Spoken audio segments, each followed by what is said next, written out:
जनता party ने हमेशा विकास का साथ दिया है और विकास के ही कार्य किए हैं, चाहे वह माननीय पूर्व मुख्यमंत्री शिवराज सिंह चौहान जी के नेतृत्व में हो, चाहे आज वर्तमान मुख्यमंत्री माननीय डॉक्टर मोहन यादव जी के नेतृत्व में हो। और ऐसा नहीं है, जो हमारे शहर में काम चल रहे हैं, जो विकास कार्य हो रहे हैं और जो हमारे प्रदेश की रूपरेखा बदली है, तो ये भारतीय जनता पार्टी के नेतृत्व में बदली है। आप सभी जानते हैं कि काफ़ी समय से हमारे यहाँ ट्रांसपोर्ट नगर की दिक्कत कम से कम 25-26 सालों से हो रही थी। आज वो ट्रांसपोर्ट नगर व्यवस्थित तरीके से बनके तैयार है और हम विस्थापन की भी प्रक्रिया शुरू कर दी है और निश्चित ही आने वाले समय में वो विस्थापित तो पूर्ण तरह से वहाँ पर हो जाएगा, जिससे कि जो हमारे यहाँ ट्रैफिक की व्यवस्था में दिक्कत होती है उस चीज़ में सुधार होगा। और निश्चित ही जहाँ ट्रैफिक की व्यवस्था व्यवस्थित हो जाती है तो उस चीज़ से हमारे शहर पे भी प्रभाव पड़ता है। आप सभी ये भी जानते हैं कि हमारे यहाँ जो नर्मदा की अमृत 2 की जो लाइन डल रही है वो बड़े ही स्पीड से काम हो रहा है और बड़ी क्वालिटी वाला काम करवा रहे हैं, जिसमें कि 19-20 किलोमीटर का काम पूर्ण हो चुका है और हमारा प्रयास है कि ये 2025 में हम उसको पूरा करके हम शहर को पानी पिला पाएँ। आप ये भी देखिए कि आज नगर निगम की जो बिल्डिंग, जो एरिया में नगर निगम है, एक बोलते हैं ना कि शहर की रूपरेखा बदलने की, यदि वहाँ पर एक व्यवस्थित कॉम्प्लेक्स बनता है या एक व्यवस्थित मार्केट बनता है तो हमारे शहर का एक परिदृश्य ही बदल जाएगा। तो जब हमारा पूरा काम चल रहा है कि नगर निगम की नई बिल्डिंग का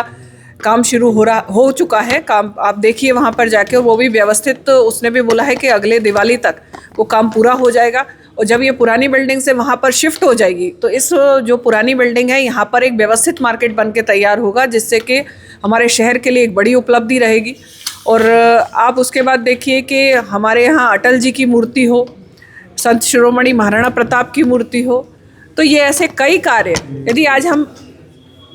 कार्य गिनाने के लिए बैठते हैं, ऐसी कई चीज़ें हैं जो भारतीय जनता पार्टी की सरकार में हुई है। एक स्विमिंग पूल बहुत बड़ा मुद्दा बनता था, वो स्विमिंग पूल भी बन के तैयार है। तो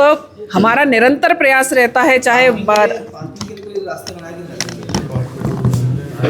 देखिए आप देख रहे होंगे इतना 1 हफ्ते से यही चल रहा है कि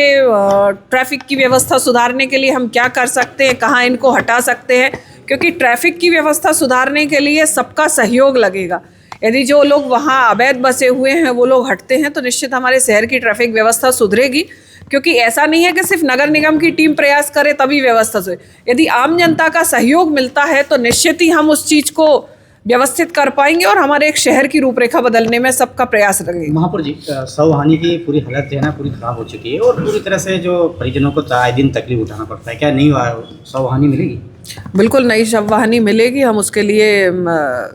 लगाएंगे कि नई शववाहिनी हमारे नगर निगम को मिल जाए, क्योंकि जो ग्रामीण आजू बाजू के लोग रहते हैं, जो जिनकी प्राइवेट गाड़ी करने की स्थिति नहीं रहती है, क्योंकि वही लोग उसका उपयोग करते हैं, तो हम उसको एक व्यवस्थित करके, और उसकी पहले आप बोल रहे हैं कि बहुत ज़्यादा स्थिति खराब है, तो उसकी जानकारी लेके उसके लिए नए भी बुलवाएंगे और इसकी स्थिति पे भी ध्यान। कल मुस्लिम समुदाय ने एक आवेदन ज्ञापन दिया था कलेक्टर को। उनका कहना है कि जो रविवार का बाजार लगता है वो पूरी तरह से अवैध है और गुरुवार बाजार हटा रहे तो रविवार को भी हटाया जाए, इसका उनका कहना है। देखिए, अब आप इस चीज़ को कहीं से कहीं ले जाएं हम, कि आप देखो, आपको मालूम होगा कि एम्बुलेंस रुकी थी वहाँ पे। मेरी जानकारी में है कि वहाँ से जो आप बोल रहे हैं गुरुवार बाजार का, पहली बात तो हमारे यहाँ गुरुवार बाजार का कोई प्रावधान नहीं, संडे मार्केट का है, तो संडे मार्केट लगाएं आप। संडे मार्केट में हमको वो नहीं है, लेकिन उसका ये है कि आप रोड बाधित कर रहे हैं और वहाँ से आप देखिए कि वो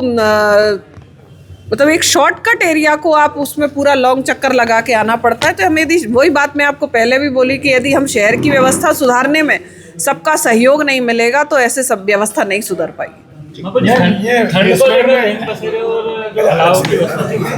नहीं, रैन बसेरे की कल ही मैंने उसमें देखा, उसमें उन लोगों से संज्ञान भी लिया कि रैन बसेरों की क्या स्थिति है, तो वहाँ भी पूरी जानकारी, जहाँ कंबलों की व्यवस्था नहीं थी वो भी करवा दी है और अलाव की भी व्यवस्था हम लोग करवाने वाले हैं। वहाँ पर जी बेसमेंट में 2-3 दिन में कार्रवाई सुन, एक तो मेरा ये आईडी जो